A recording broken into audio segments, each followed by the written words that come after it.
السلام علیکم. زه کله نا کله د مولانا فضل الرحمن صاحب په سیاست څخه خبرې وکم.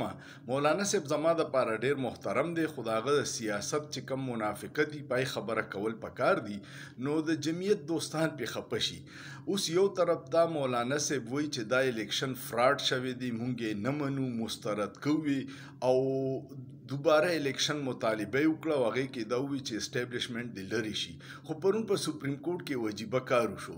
سپریم کورټ کې د مخصوص نشستونو کیس روانو، نو چې د جی یو آی وکیل او سینیټر کامران مرتضی راغی، نو هغه نه جج تپوس وکړو چې ته د دې سیټونو باره کې څه وایې، نو هغه وایي چې زه د الیکشن کمیشن د دلایلو او د موقف مکمل حمایت کوم. مطلب دا دی چې کم فراډ الیکشن کمیشن کړی دی او دا سیټونه اغستی د تحریک انصاف نه، نو د جمعیت علماء اسلام بهر خو خبره کوي چې دا فراډ الیکشن شوی او سپریم کورټ ته وایي چې دا الیکشن کمیشن څه کړي دي، موږ د دې حمایت کوو. نو دا د منافقت یو غټ لیول دی.